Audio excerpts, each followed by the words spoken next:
Kijana wangu, nasubutu kusema kijana wangu kwa njia ya mkato, japokuwa wewe ndio mratibu mzuri hasa kwa vijana. Sasa baada ya kufungiwa kwa kipindi hichi kilichopita, kupokea wageni hapa Ebi, hatimaye Mwenyezi Mungu ametisha rehema zake, tumefunguliwa. Kwa hiyo tunaruhusiwa kupokea wageni kama kawaida hivi. Ila tunachotakiwa kukifanya ni kujirekebisha makosa yaliyopita yaliyopelekea kufungiwa yasije yakajirudia. Iko haja sasa hivi kwamba tujipange.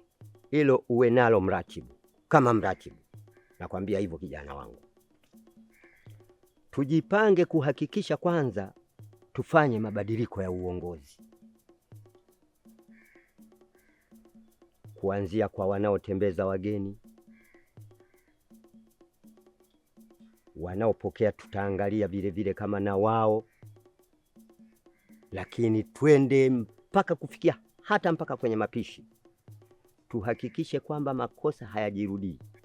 Kwa sababu ya kufungiwa Ebi, hapa hapataki tochi. Ni zile tuhuma ambazo zilikuja kwamba kuna baadhi ya wageni vitu vyao vilipotea, kwamba labda ikatuhumiwa Ebi imehusika na upotevu wa vitu vile na mambo mengine kadha wa kadha.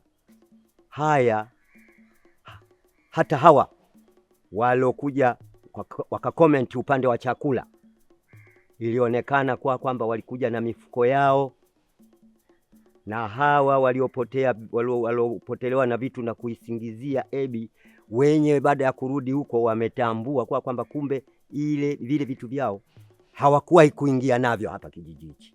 Kule walikotokea ndio vilikopotea. Na ndio maana ya kuwa sasa Ebi imekuwa haina doa, tumefunguliwa. Hivyo chengine mpaka hapo ilikuwa nahitaji mawazo yako kijana wangu kwa haya ninayo yazungumza na wewe sasa hivi. Kwa sababu tusipofanya hivyo tunaweza tukaingia kwenye matatizo ya namna hii ambayo yanakuwa yanauzorotesha uchumi wa Ebi. Unajua ni jambo la kushukuru Mungu kwa sababu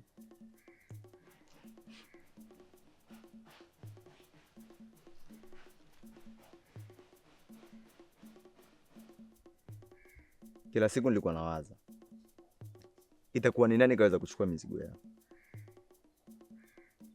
Cause toka nimewahi kufanya kazi hapa sijawahi kuona mtu kaibiwa. Ile ndio ilikuwa jambo linaloniumiza mimi kichwa. Lakini nikawaza kwamba ni hila tu za binadamu. Lakini haya, wewe vipi? Naona kusimama kasa mbovu hapo. Nusu saa nzima saizi. Wasubirini nusu sekunde zako chuo. Lakini dada, mimi nitawezaje kwenda bila nauli?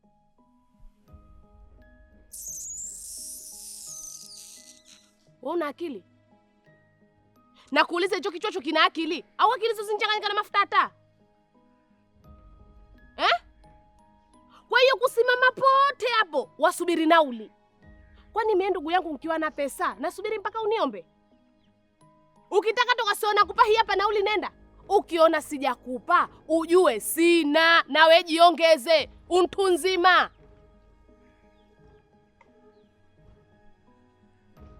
Lakini dada, mimi nataka unipatie pesa ili mradi mimi nikiwa darasani nisio nawaza mambo mengine, akili yangu ifocus na masomo kabisa. Kwa hiyo wewe kumbe ukiwa darasani huwaza mambo mengine? Wendi kina ukiwaza kusoma. Huwazi masomo wewe. Sasa sikiliza. Tena unisikilize kwa makini maana wewe bongo na wasiwasi unchanganyika na petroli au unchanganyika na lami. Hiyo elimu uisomayo, hiyo haja kusaidia mwenyewe. Na ukizikwa, wazikwa nayo. Mie sizikwi na elimu hiyo. Ni hila tu za binadamu. Na venye unajua kwamba vijiji vingi vinatuonea choyo Ebi. Ndio. Huenda hata sio wale wageni waliopeleka zile tuhuma. Huenda ni watu wengine tu wamejaribu kuchukua tuhuma wakawavisha watu ili mradi situfungiwe. Ila kwa kuwa tumefunguliwa, mimi nadhani ni jambo zuri. Tunatakiwa tutengeneze uongozi thabiti na ijulikane tu kwamba hakuna mtu kuingiza mgeni bila kufika ofisini. Mizigo yote, kila kitu kizikaguliwe hapa, alafu watu ndio wapate kwenda. Mimi nadhani hivyo tutakuwa tunapunguza madhara ya sijui huyu kaibiwa hichi, huyu kaibiwa hichi. Na kwenye upande wa chakula tujipange vizuri. Tuteue tu wapishi wao hawa. Mimi nadhani tutawini katika hilo. Au uko na kuniambia vipi? Asante sana kijana wangu. Asante sana, nakupenda. Lakini chengine labda tumalize kwamba sasa basi baada ya mchakato huu tunaozungumza hapa, iko haja sasa ya kuitisha kikao cha wanaebi hasa upande wa uongozi baada ya uteuzi na wa mabadiliko ya watendaji wetu, ili kikao hichi kiweze kwanza kujitambua kama timu ambayo inaingia kama mpya katika utendaji wa kuingiza uchumi wa Ebi.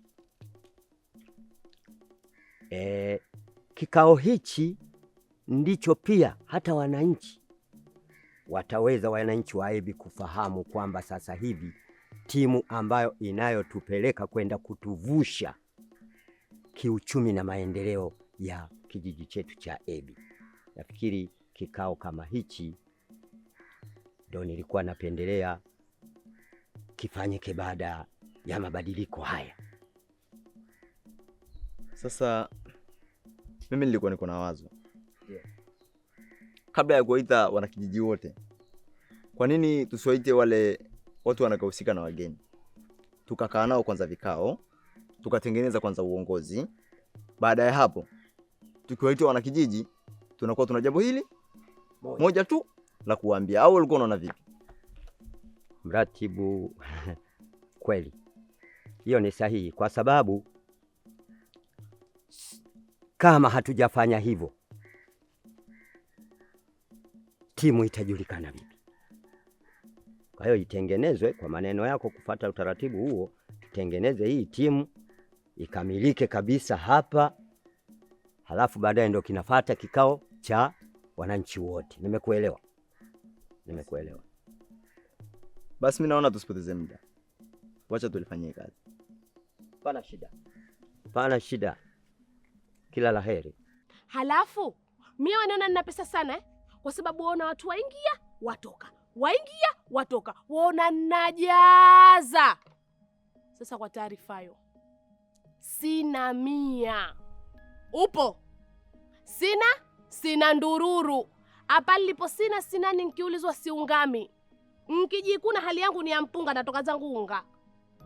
Na ili jambo lilifanyalo, hili nalifanya kwa faida yako wewe. Sasa utakaposoma wewe na hiyo elimu ikakukaa hasa kichwani, hichi ninachokipata basi nagawana mie na wewe tu, kuliko kukauka wazurura tu husomi kazi yo wawaza pesa, halafu hii kazi mimi nikawa nafanya na dula, nafanya na mbare, nafanya na ndosa, nagawana na pesa na watu wengine. Ebu soma, usiwaze pesa. Saizi muda wa kuwaza pesa bado. Ukiona huna nauli, sikwambia wajiona huna nauli, na mie sina, maana nikiwa nao nakupa mapema. Ukiona saizi muda wa kunipa nauli dada ushafika na hajanipa, basi ujue sina.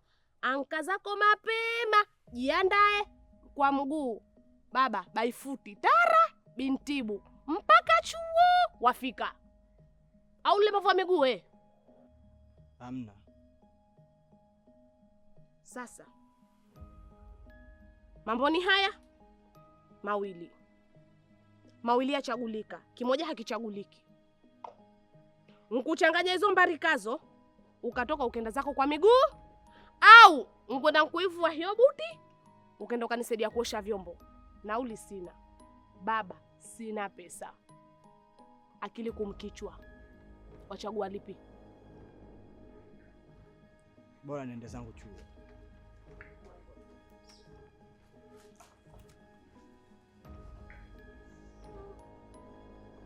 Tena kanunavo nuna pesa sina, kusoma utasoma, na hapa ukinirudia huna masomo, nataka kutia adabu.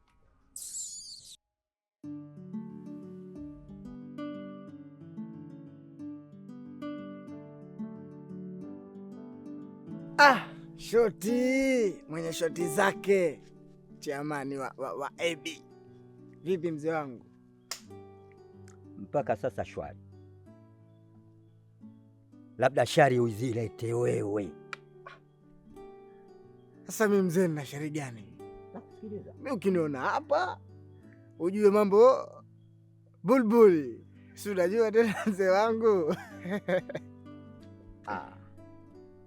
Nakuelewa, kwa hiyo lete mpya. Sasa unajua nini mzee, hapa mimi nimeabananga kidogo.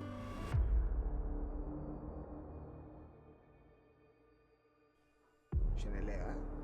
Nimeabananga kidogo kwenye, si unajua sisi wale wazee wa kuingiza na kutoa. Umeingiza? Umeingiza? Ndiyo nimeingiza, lakini sasa kuna shoti. Shoti gani? Unajua kuna wakati mzee wangu, sio kila muda. Unajua hata sometimes utaka kula na kipofu, tukiwa mshike mkono kidogo. Kuna mawili, ukimshika mkono unajua hapa nazuiwa, hapa kuna kitu kizuri hapa. Unaelewa? Ikigundulika namna hiyo ujue ni shoti. Sasa mzee wangu, mimi kama nilivyokuambia, mimi nimeabananga. Nimekula chocho zangu, nimepitisha watu wangu, lakini sasa wamekwama. Na siwezi nikafaulu na wale watu wangu bila ya wewe. Kwa hiyo hebu nisaidie hapo bwana, nipate karatasi, nijue jinsi gani kwenda kwa toa kule. Najua nimekosea, lakini sasa hapo palipofili lisilobudi hutendwa. Nisaidie. Sema, ushike adabu yako upate usalama wako. Kwani ni kiasi gani unachochangia hapa kwenye ofisi ya Edi mpaka kikufanye wewe ukate chochoro?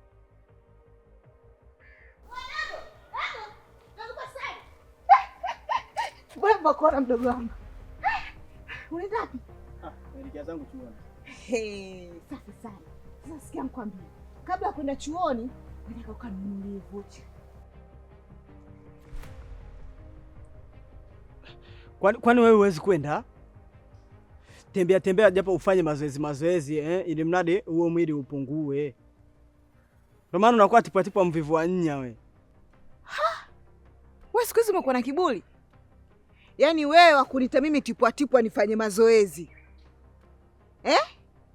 Kisa tu unavaa suruali mkanda nje. Sasa uko chuoni unaposoma, ukija kupata kazi au ukiwa kiongozi, nani anayekuchagua? Sisi unawekataa leo sisi kutuma wewe unakataa. Sikia nikwambie, wewe nenda uko chuoni, lakini mimi nataka vocha. Yaani nikimbilie faster tu mdogo wangu na kuomba, yaani faster tu. Yaani mambo yangu yataharibika, yaani uwezi, yaani yataharibika, mambo yote yataharibika. Sasa sikia nikwambie. Wewe namba yangu si unayo? Ndio, namba yako ninayo. Lakini ninazo mbili. Katika namba ipi inayoishia na 54 ama 61? Una akili. Kwani hicho kinafanya kazi dogo? Dogo password we. Ile ile inaoshia 54 ile. Ndio nitumie mule. Sawa eh?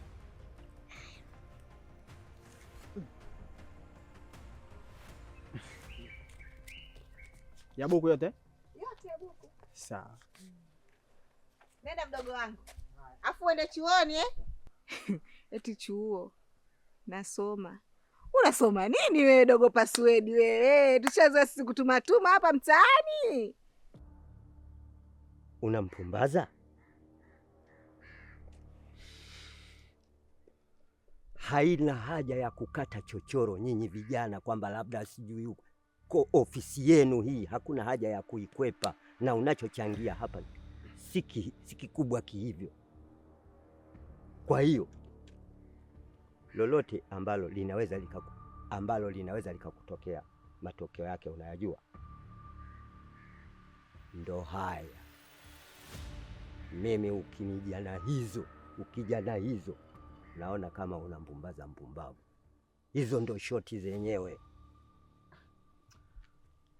Mzee wangu bwana, usijifanye kama namna gani vipi. Unajua kuna wakati mwingine zinakuja tu zile issue za pap kwa ile mchuzi wa mbwa uliwa kwa moto.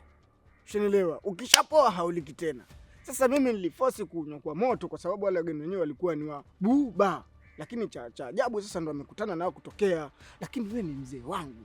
Wewe ni mwenzangu. Mimi na wewe tunajuana. Sasa bana, tusende mbali. Unajua wale watu mimi kule nimewaweka na wananisubiria mimi. Ili tusije tukaanza kuja kuharibu hapa kijijini kwetu, tukashindwa kuja kupokea wageni tena. Mzee, lazima tusaidiane, tulindane. Angalia namna gani ya kunisaidia nipate karatasi mimi, niende kule, nikafanyaje nikamalizane na wale watu. Ofisi hii ya Ebi, mimi kama kiongozi kwenye ishu hizi za biashara, hata maneno mengi sipendagi hasa. Kwa hiyo kata mpunga, eka mzigo hapa, kaendelee na ishu. Huo mimi ni wajibu wangu na uelewa, lakini sasa hapa unaponiona baba, shoti sina 100 kwa sababu sijapokea shilingi 100 kwa wale watu. Shanaelewa, na wewe mwenyewe mimi unanijua vizuri. Tufanye niandikie barua hapa, chap kwa haraka, niende kule, mimi nikirudi hapa mzee wangu na kukamatisha, maisha yanaendelea. Sikiliza. Kama we hapo ulipo MT na mimi hapa ofisini sasa hivi, zile karatasi hasa za uthibitisho na mambo mengine zote, nenda stationery kalete karatasi, kaambie kwamba nimekuja hapa, hitaji karatasi za ofisi ya Ebi pale. Hapo umenena sasa. Mimi ningeenda nikakuja hapa, kwa mimi naenda chapu hapa nikazichukue, alafu uje unisaidie ili nikafanyaje? Nikarekebisha. Fanya hivyo.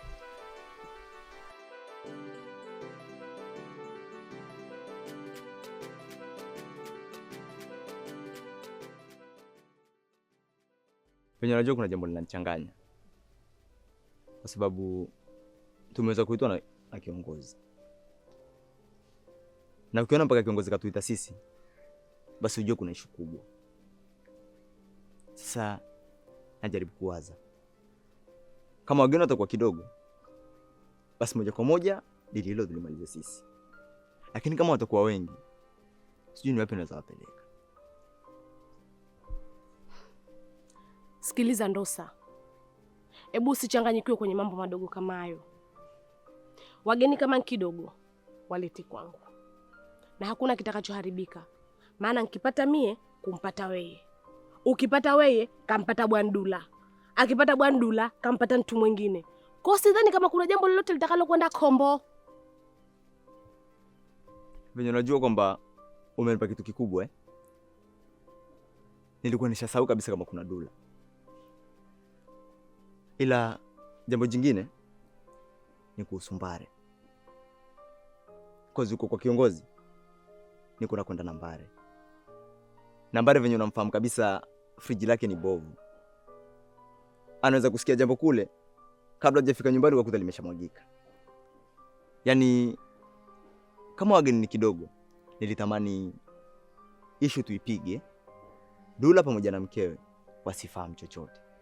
Lakini Mbare ananipa mashaka sana. Sikiliza. Narudia tena. Kwenye vitu kama hivi hutakiwi uchanganyikiwe. Kama watakuwa kidogo, walete. Wakiwa wengi, wapeleke kwa Dula. Halafu kuhusu Mbare, huyo niachia mwenyewe. Yule mkuku wangu mwenyewe, sitaki nishikie manati. Sasa kama yeye friji ile mbovu, mimi ndo nitakuwa gesi. Maana nitaliweka sawa na litakuwa zima. Na ikiwezekana, wewe kamfuate, njoo naye. Mkitoka huko kwa kiongozi, njoo naye. Halafu akishafika, wewe niachia, wewe nenda zako. Kila kitu naeka sawa. Yaani Mungu hakukosea kukuumba. Nahisi kama alikushusha na venye unajua kakujazia akili nyingi kichwani, basi baadaye.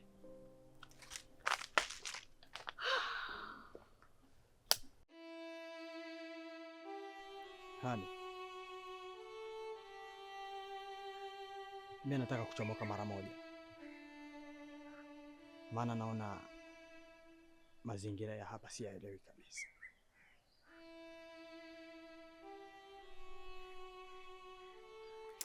Uelewe kivipi? Na unataka kwenda wapi? Mimi ilikuwa nielekee chuo, lakini sasa hata nauli sina, na hata sistana hata shinkumi.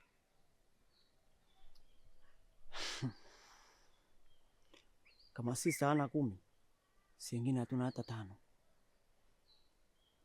Sasa naomba unisikilize mdogo wangu.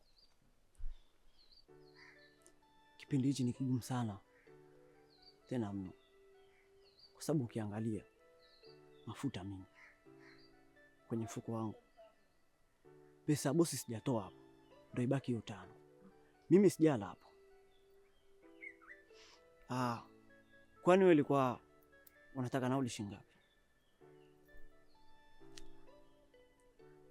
Mimi nilikuwa nataka buku 2 tu, nauli ya kwenda ni buku na kurudi buku.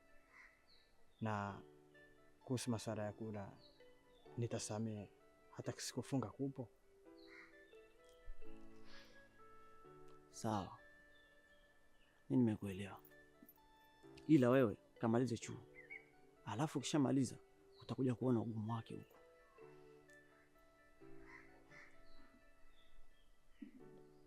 Mimi nimekuja hapa ili unisaidie. Sasa kusikiliza habari za ugumu sijui wa maisha nini. Mimi nilichokuwa nahitaji tu unisaidie basi. Mimi nimekuelewa. Utaenda pale kwenye gari, utaenda kuchukua kiasi unachokitaka. Lakini utakaowaona pale usije ukaambia kama unaona na mimi. Na hata akikuuliza usije ukaambia. Umenielewa? Halafu Msema umemwona wapi? Msema? Sijamuona, labda kwao. Ukamtizame kwao. Okay, sawa.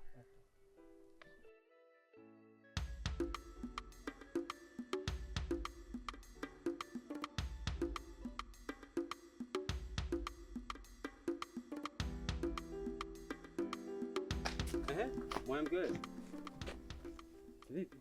Mbona mbio kaga ya faya? Kuliko? Yaani hapa nilikuwa nakufukuzia wewe popote nitakapokuona, lakini kwa vile tunaona na hapa inabidi tulimalize hapa hapa. Basi ya Mungu ni mengi. Tumeonana hapa Kuna changamoto gani? Sasa sikiliza. Kuna issue. Na issue zetu wazijua. Kuna wageni. Mpaka sasa hivi sijajua kama watakuwa wengi au kidogo. Lakini cha kuomba tuombe wawe kidogo. Kwa sababu natoka kuzunguza Nando muda si mrefu. Wajua hapo toko wewe umefeli hapo.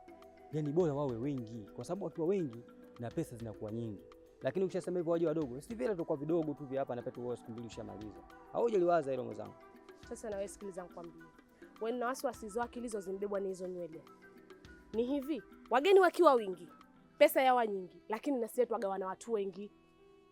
Lakini wageni wakiwa kidogo, pesa yawa nyingi, halafu twagawana watu kidogo. Ushafahamu?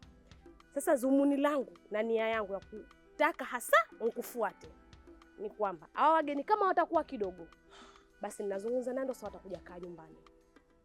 Lakini hii issue nataka iwe chini ya carpet ya watu hawa. Mie, weye na Ndosa. Dula na Nkewe sitaki wajue. Wakijua najua wewe ndio ulivujisha. Maana wewe frijilo haligandishi ta dakika.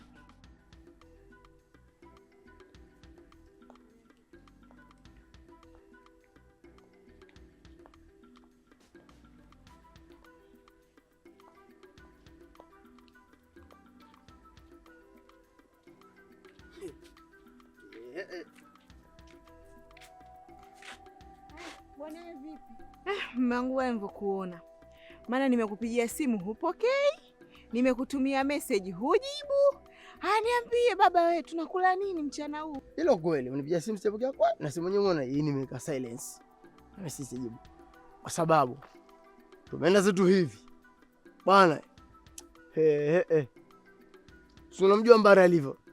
Freezer lake bovu, anataka compressor yule. Analigandisha saa ile maji kupata ule ubaridi. Hayapati. Tumeenda kule kwa wale wazungu, fika kule karopokwa kila kitu. Wazungu wamenuna, wameondoka waya. Umeona? Mimi hapa nilivyokwenda ndio nilivyorudi. Sina shimia mfukoni. Ndio maana kila siku mume wangu nakukataza usifanye kazi na watu wafupi. Alafu sasa naye mke wangu, masuala ya kula watu hawazungumzi barabarani. Wanazungumza nyumbani, lakini sasa hii barabarani hatuzungumza, kila mmoja anaona kama wale wazungumza masuala ya kula.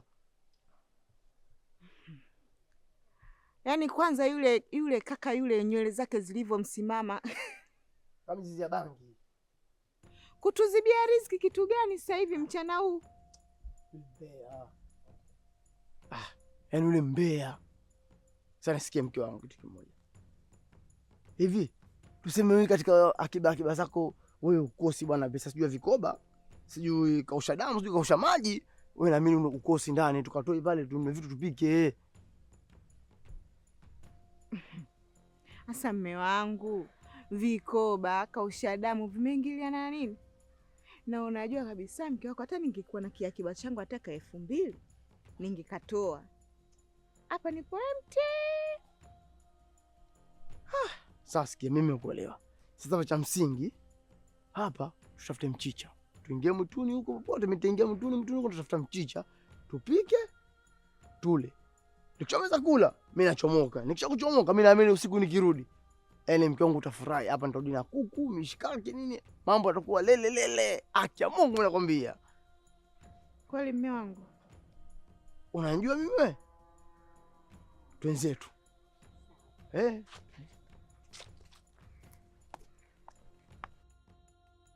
Wewe hili friji limetoka kwa fundi juzi tu. Yaani sasa hivi vitu vikikaa, yaani ukiviacha kwa dakika ya pili tu, ya tatu limekuwa barafu. Kwa na kuahidi kwa hilo, yani wewe toa tu hizo changamoto. Ila sasa na mimi nahitaji ile kificha siri. Sijui umeelewa. Usiniangalie hivyo. Mbare. Sasa hapo unakuona feli. Mbona mimi uliponipa issue yako sijasema fulani, mimi nimekubali. Kwa hiyo issue zangu inabidi tu usikubali. Wewe huna haya? Kwani hao wageni wakija nitakafaidika peke yangu? Hapana. Ila wewe ndio mwenye mchongo. Kwa wewe lazima una asilimia zako za wingi na mimi nipate. Yaani kwenye asilimia za huko za wingi na mimi kuna asilimia nizipate, ndio kama hiyo kwenye hicho kificha siri. Unajua tena hata kila bidhaa ukienda kununua unapata na vimfuko vya kubebea. Hauna wazaje hilo? Sawa, tufanye hivyo utakavyo. Hili liweke sawa. Likishakamilika, nikihakikisha hasa kama halijatoka, basi kificha siri kipo. Na hicho kificha siri safari hii nakitoa mwenyewe. Sitaki mtu. Sije kuona nichuza. Alafu siku ya mwisho umeingia kushoto umeingia kulia tutauana. Basi sawa, acha mimi nimwai, maana aliniambia kaleka kwa kiongozi. Sasa ngoja nimwai kule. Itakuwa vizuri zaidi. Mimi ndo sasa shazungumza naye. Weye sasa ndo umfuate huko kwa nani? Kwa kiongozi. Kwa sababu kananiambia akitoka hapo enda kwa kiongozi. Kwa hiyo wewe umfukuzie, umwambie sasa kama kushazungumza na mimi kila kitu kishakaa sawa. Mbare? Wacha mimi nifike alafu lakini nilicho niahidi. Sawa.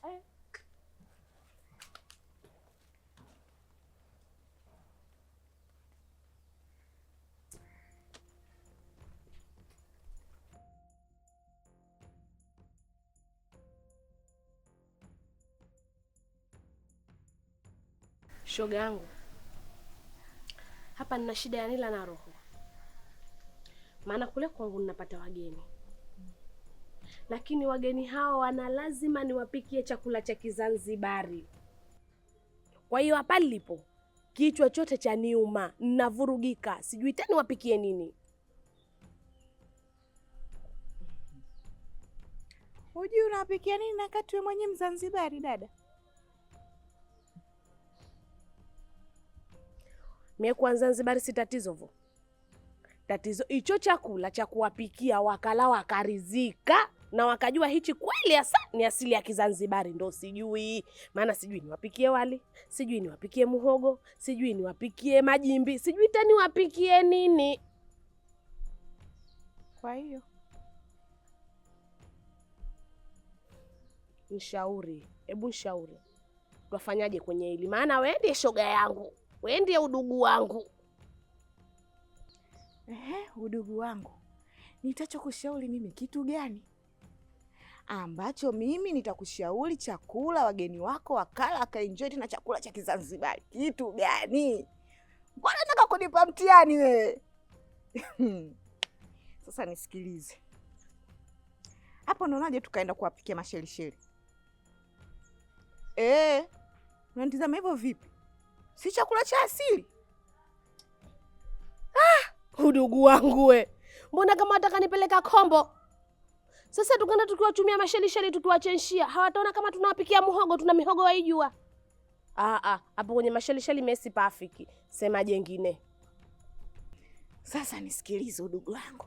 Tena nisikilize kwa makini, masikio yako yote yaniekee mimi. Mimi si ndo udugu wako? Si unataka ushauri kwangu?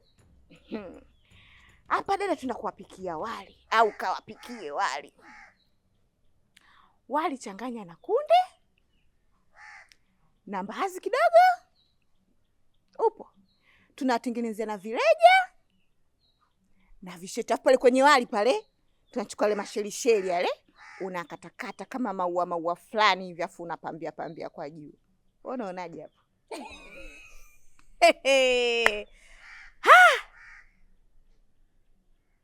Wewe una mawazo. Maana hapo hawajui kama watakula nsambwija au watakula nseto.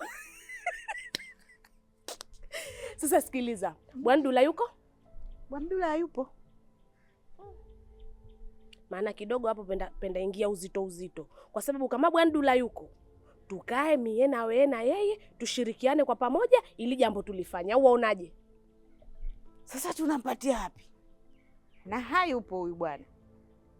Pa kumpatia mimi na hakika hajasafiri. Yu hapa kijijini. Yupo hapa. Sasa tunsake mpaka tumpate. Tukishampata tukae naye chini ili jambo tulifanye kwa pamoja. Limeisha hilo. Tuondoke zetu. Leo ataelewa chakula asili cha Kizanzibari au cha Kibongo. Twende tukapike maronya huko. Lakini sijategemea.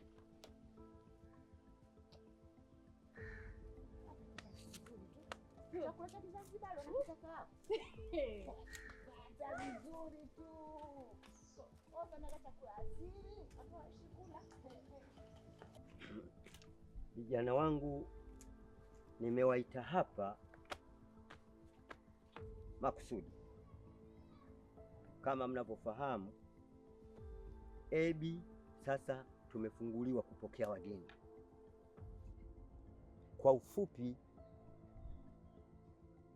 sasa ni kazi kwenda mbele.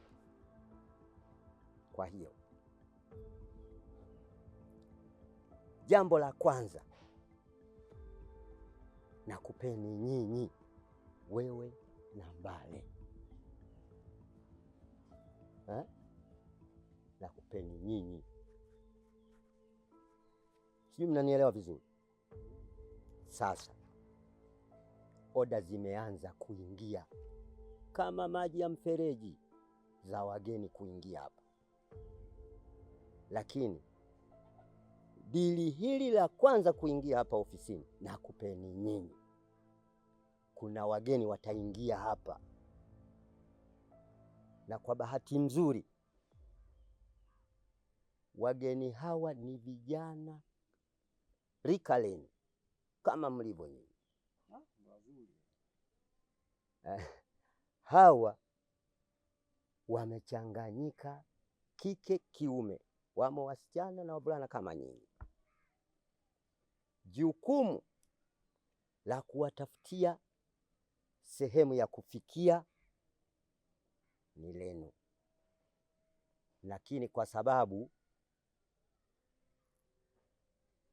tayari tushafanya haya mabadiliko, hakikisheni mnawapeleka kituo kizuri.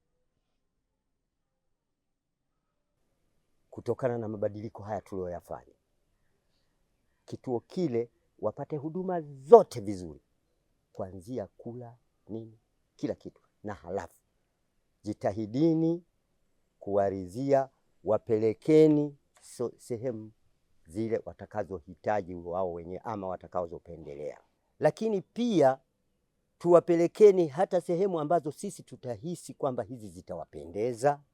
Nafasi hiyo tunayo. Na napenda niyaongee yote. Hii kazi itakuwa iko chini ya ofisi, kwa hiyo masuala ya chochote kitu msiwe na wasiwasi. Ofisi itawalinda kabisa bila matatizo yoyote. Na chengine niongee kwamba kama nilivyosema, mmeanza na wageni wazuri ambao ni saizi yenu, ni warika lenu. Sasa bibi wewe, mazagazaga hayo hapo, kafanya mambo yako, karekebishe.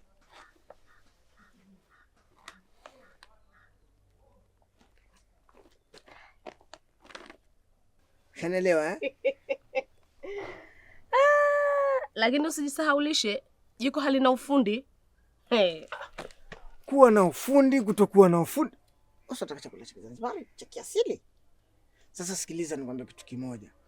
Hapa mimi nawapeleka huko kondeni huko kwenye mifenesi kwa mkawavimbishe matumbo kwanza. Na wazungusha huko na chelewesha. Ila na wewe usichelewe kukipika hicho chakula. Watu wenyewe hawaeleweki wale. Mimi kwenye kupika wanijua. Dakika 2 nyingi nishamaliza. Lakini kitakavotoka ndo hivyo hivyo watakavokula. Likitoka Bondo, ukitoka Kaduna, ukitoka Wakupeta. Ushaanza kujihami hapa. Maana wewe uchelewe. Usije ukanifanyia kama wale wageni wangu wa siku ile bwana. Baada ya kupika ugali ukawapikia mofa. Hawa ni standard bwana. Wageni wangu hawa wako standard bwana. Usinipikie Bondo maana ushaanza kujihami. Sijui nikikosea sijui. Sitaki, wageni wangu wale ni standard wale. Umenielewa? Haya. Hilo lishamaliza. Lakini mbona bizari sio ni humu? Bizari ya nini? Basi nitakwenda nunua mwenyewe hapo. Kazi hiyo wewe ishamaliza. Kawapeleke huko bondeni. Lakini hakikisha wasije kula sana, maana hapa chakula nitakachokipika waje wakile wakimalize. Sitakiachiwa mwiku. Maumbuni. Sasa washida wasi chakula cha Kizanzibari. Subiri nikawapikie.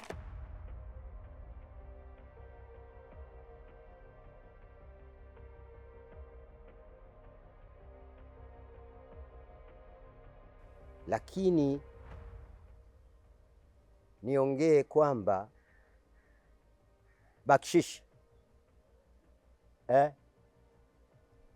bakshishi ndani ya mizunguko yenu imetokezea hiyo ni halali yenu, lakini mtu asiombe, asije akaomba.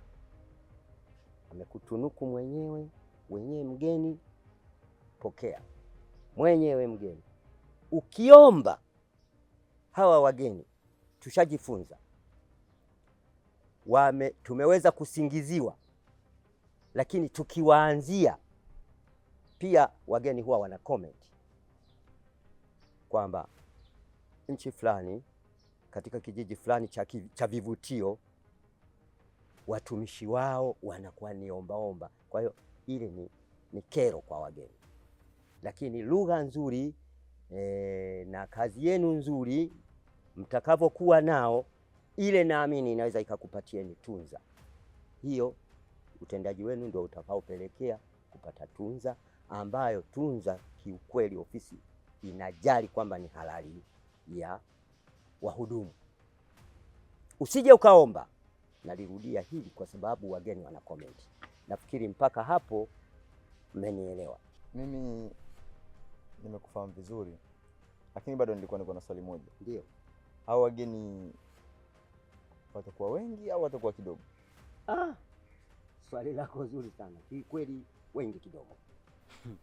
Hapo niweke sawa kidogo, watakuwa wengi kidogo au watakuwa wengi? Maana umejibu majibu mawili kwa muda mmoja. Wengi kidogo. Asante sana. Ni wengi kwa kiasi fulani. Kwa kiasi fulani, kwa sababu siwezi nikasema ni kidogo. Wageni wakianza kuingia kwenye tunasema wingi unaanza 2. Wingi na 2. Sasa hawa ambao watakuwa wako kwenye 18 20 hivi kama nilivyopokea taarifa zao, si kidogo. Hao ni wengi kabisa. Hao ni wengi sana. Basi mimi niseme kwamba talifanyia kazi, na kuhusu masuala ya upishi na kila kitu, mimi nitaongea vizuri na Mbare. Yes. Na uhakika kwamba kabla ya jua kuzama tutakuwa tumekuletea mpishi, na itakuwa ni vizuri kama utaweza kuongea naye wewe na kumwambia ni kitu gani wageni wako wako nakuhitaji, ili mradi sisi kwetu iwe kazi rahisi. Hapana shida na wala hapana shaka, na itakuwa ni vizuri kumwongelesha mimi au kumpa mikakati mimi, kwa sababu utakuwa ameletwa na mratibu. Utakuwa ameletwa na mratibu. Hiyo naambia kabisa, mama, nafasi hii umetafutiwa na ngazi 2. Kwanza kakuleta hapa mratibu, na mimi mwenyewe naongea na wewe. Tafadhali uwe msikivu ili tuendane na kasi sasa hivi ambayo tuliyoikusudia. Basi mimi niseme kwamba tumekuelewa sana. Ngoja sisi tulifuatilia hili jambo. Basi sasa kila sawa mzee. Acha sisi tuende. Hapo tutakurudi. Kazi iendelee.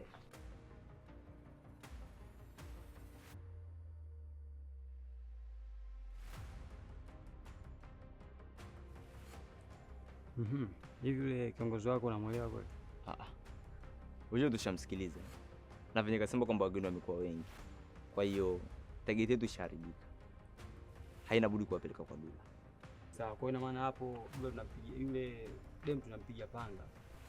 Sasa masuala ya unguru na kuachia wewe. Wewe ndio utakainuka. Mimi huko nitakuwa sipo tena. Sasa basi kama ni hivyo mchongo kila kitu wetu mkatae, kwa sababu kitu kimoja. Kama wewe unafikia kwa Dula, na maana hata kupika itabidi apike mke wake Dula. Sio wewe. Kwanza demu kupika hajui yule. Unakumbuka wale wageni wa kwanza walikuja pale, yule mrefu mpaka aliumwa tumbo. Sasa sikiliza. Achana na yule mkanisa. Basi nani? Wewe tunampiga tu panga. Kwanza nani atakaenda kumwambia? Yaani sisi tunamweka pembeni, tunadili mimi, wewe, Dula na mkewe Dula tu. Watu wangapi hao? Kwanza wageni wenyewe ni wengi kiasi. Alafu akiwa wengi inakuwa mambo yanakuwa ni mengi. Na sisi tukiwa wengi mambo yatazidi kuwa mengi zaidi ya mengi. Sasa kitu kimoja. Itabidi pesa ya upishi achukue mke wake Dula. Hii pesa nyingine tunabaki nayo sisi wenyewe. Sawa. Basi. Au mpaka tuongee kinyumbani, yani kina Pulindera, Nsindaba, Miss Nangeba. Niamini. Basi poa nzuri. Sawa.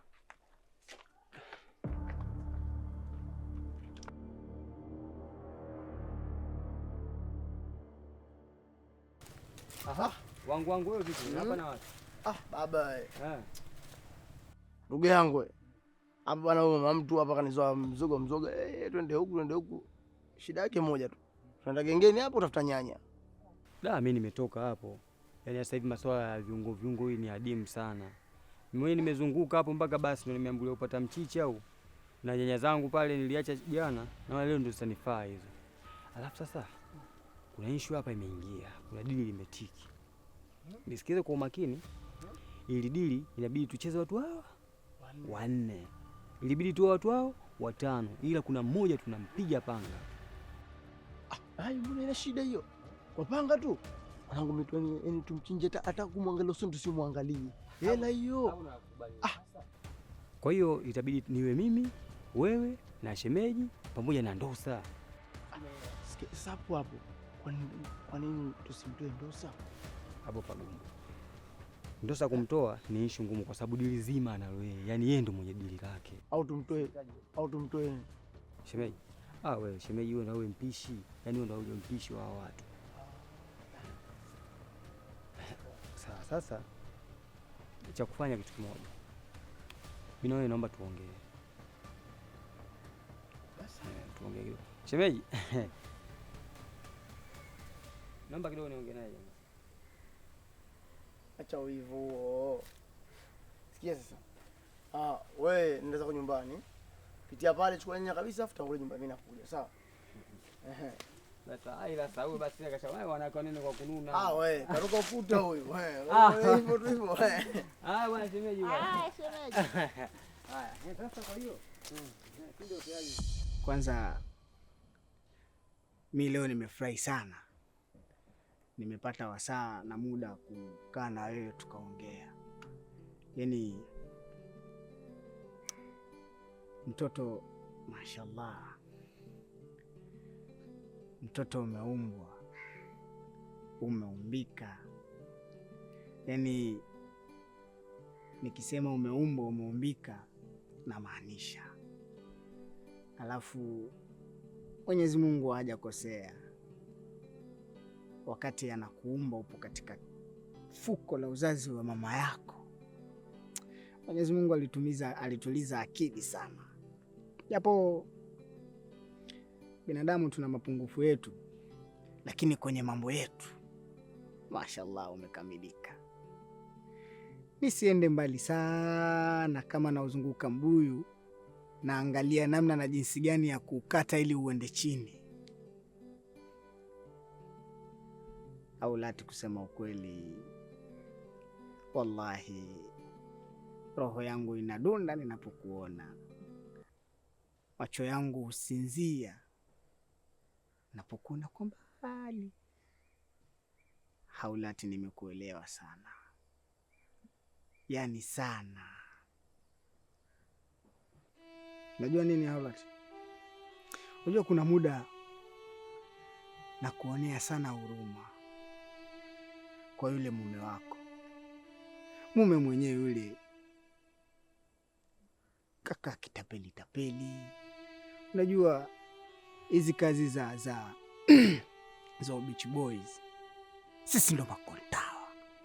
Yaani ukizungumzia ukontawa, mimi ndo kontawa. Yaani wageni wote wanaokuja kwenye maeneo haya, mimi ndo mtu wa kwanza kupata ripoti na mimi ndo mtu wa kwanza kuwapokea. Alafu sasa ndo naangalia nani na nani ni mpi. Bwana mdogo nimemfundisha kazi mimi mwenyewe yule, lakini sasa hivi kajifanya na akili nyingi. Lakini pia kisichoriziki hakiliki. Fundisha kazi kapata mke mzuri, si haba, mashallah. Unaelewa? Lakini sasa tusende mbali sana. Mimi nakupenda. Asante kwa kunipenda. Je, una kifua? Kwenye kifua? Kifua hichi hapa mama. Hichi kifua kinabeba vitu vingi. Sijui wewe unamaanisha kifua gani? Simaanishi kifua hiko.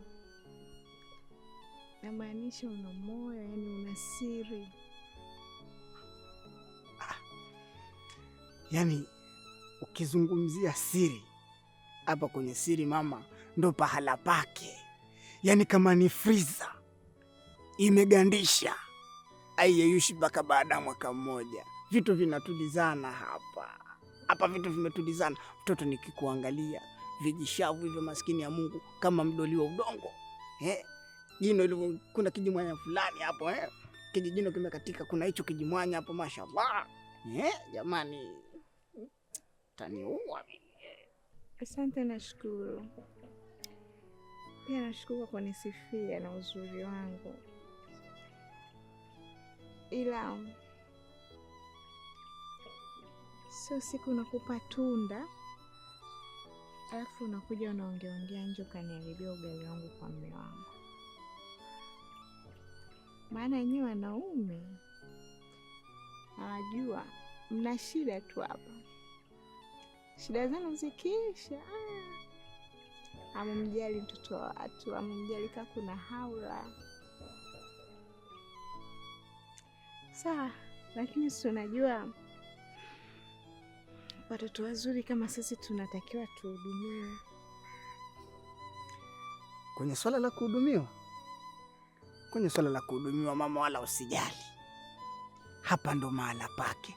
Labda nikwambie kitu kimoja. Mbona kile kijamaa chako kile, kijimumeo kile, cha ajabu kile. Sasa nakwambiaje? Anapokuletea mimi najua hana matumizi ya kukupa wewe ukapendeza, ukanawiri. Unaelewa? Ye matumizi yake huko kuhangaika kwake paka atusikilize sisi makontawa. Aje na 200 sio ya matunzo, 200 hiyo ya kula ugali tembere. Unaelewa? Sasa mimi kazi nitaianzia leo. Yaani kazi naianzia leo. Naanza na leo. Yaani nikimaanisha kwamba nitakuja na pesa. Nitakupa pesa mama. Kuku utakula wewe. Shawarma wewe utakula wewe. Sijui viogoyogoyo gani. Kila aina ya vitu unavyojua wewe utanawiri. Kuvaa, hutavaa dera moja. Mimi nakushangaa ukikuona wahangaika wamtafuta mumeo uko tafarani, dera ni hilo ujulikane umevaa viatu wala nini. Fanya matunzo mama, hapa imefika. Ni wewe tu.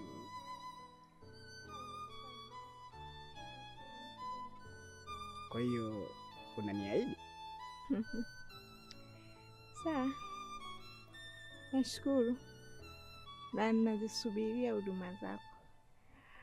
Na ninaisubiria hiyo siku.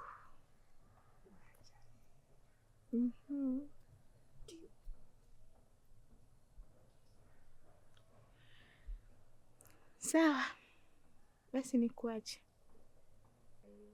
Mashallah. Jamani. Sawa. Basi baba. Jamani. Mama wewe. Potelea mbali bwana. Kwani shilingi ngapi?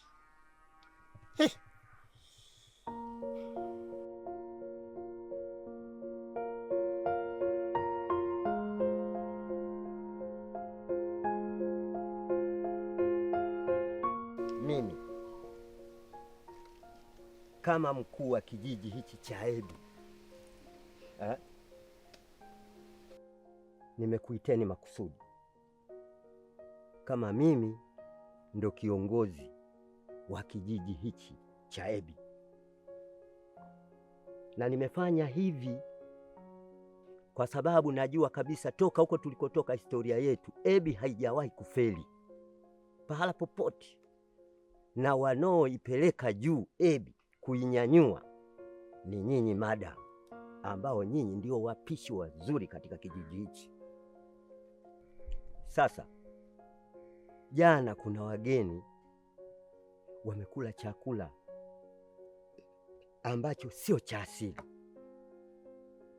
Sasa najiuliza kwa nini iwe hivyo, na sisi kijiji chetu wageni wanakipenda kwa vyakula vyetu vya asili.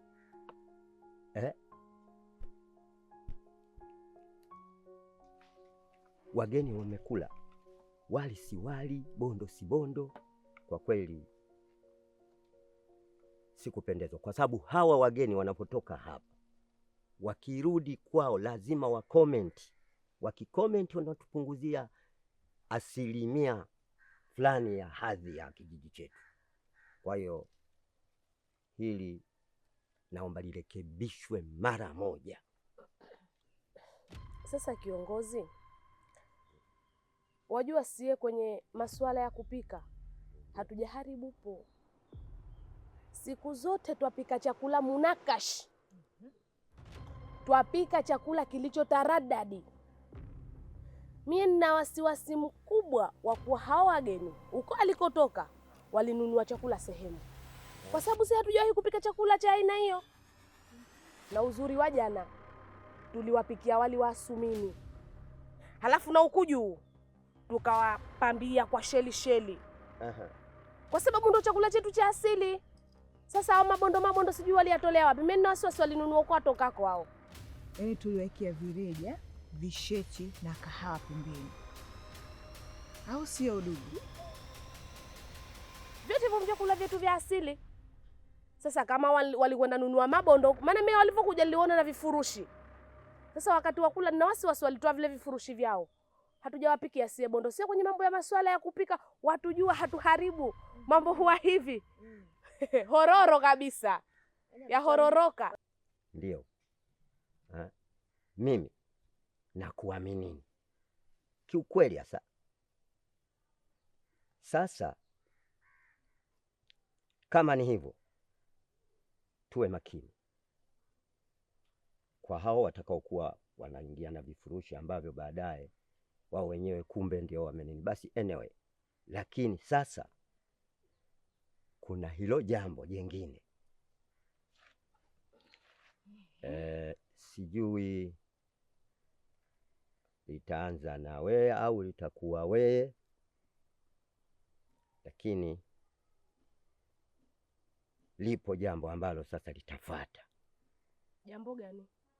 Vizuri madam, lakini hili nimemwachia Ndosa na Mbale.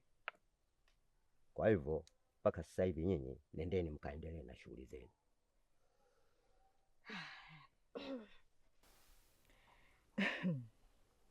Sawa mzee, hilo haina shida na jambo lishaisha baba.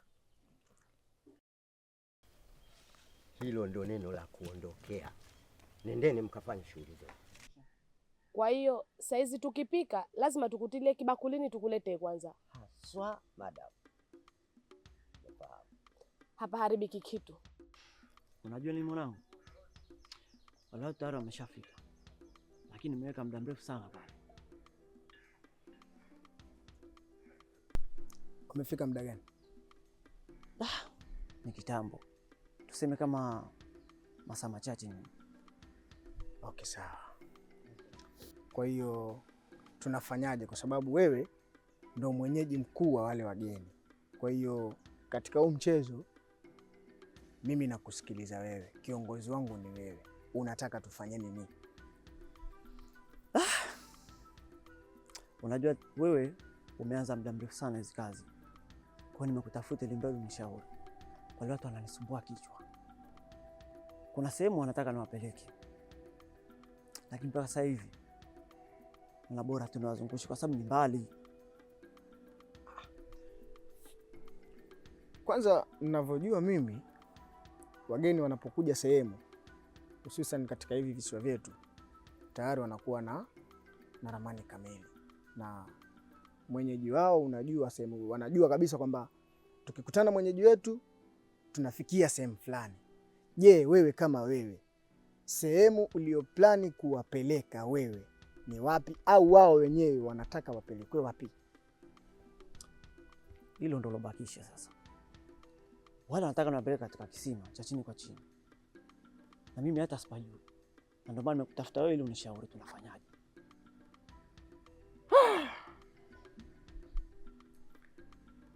Kisima cha chini kwa chini. Unajua nini mwanangu? Hizi kazi zinahitaji akili sana. Ushanielewa? Kwa hiyo kisima cha chini kwa chini ni mbali.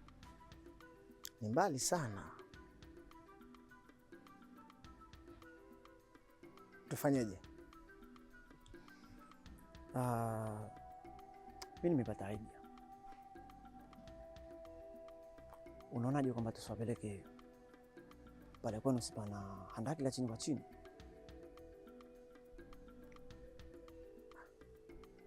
Ujue Kisima cha chini kwa chini na andaki ni vitu viwili tofauti. Alafu wale ni watu wana akili zao, wanaelewa. Lakini kwa sababu ni wageni na wanahitaji kupelekwa kisima cha chini kwa chini, mimi michezo nimeshaianza zamani, naijua vizuri sana tu, ushanielewa? Najua jinsi gani ya kuwafanya wageni wakafurahi, ushanielewa? Kwa hiyo hilo swala limeisha, ushanielewa? Mimi ni beach boy long time, ushanielewa? Hii michezo naijua vizuri sana. Kwa hapa cha msingi wewe wafate, ushanielewa? Kawaambie wajiandae, mimi naenda kuweka mazingira sawa kule, ushanielewa? Kila kitu kikuwa sawa nitakucheki chap kwa, au nitakuja tunawachukua shaba juu. Imeisha hii. Tupanga kutafuta wewe sasa. Nimezunguka kote, nimekuona wewe ndo mjanja zaidi. Basi fanya kitu kimoja, wewe babai wasijue kitu gani kinachoendelea, au sio? Basi hamna noma. Tutakutana. Poa.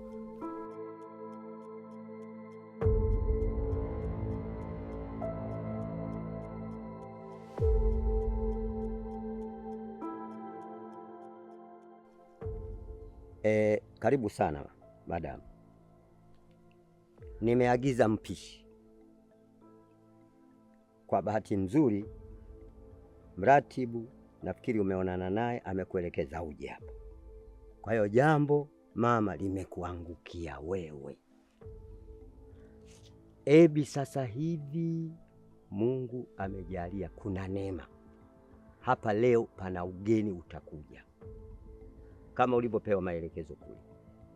Kwa maana hiyo, kama wewe ndio umechaguliwa kwenye timu hii mpya, utawapokea wageni hawa, na napenda nikwambie watakuwa nyumbani kwako.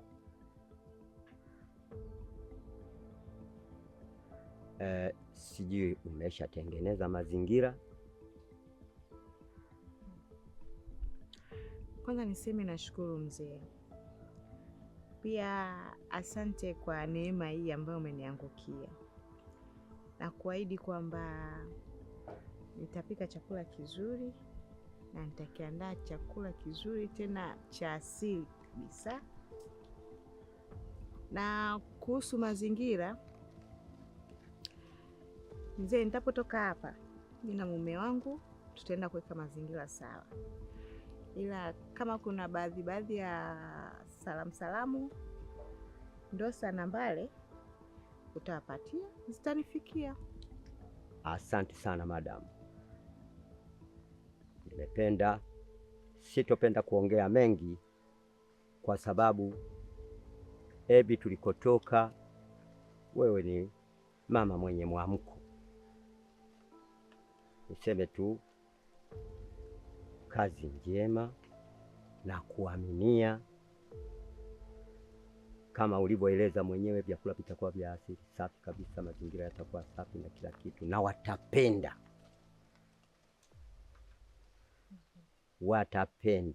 naamini hivyo. Nimependa. Asante sana, nikutakie kazi njema. Nashukuru mzee, naamini sitoiangusha Ebi, kila kitu kitenda sawa. Mimi naomba ruhusa yako. Ruhusa umepata, kila la heri na kupenda. Kazi njema. Asante.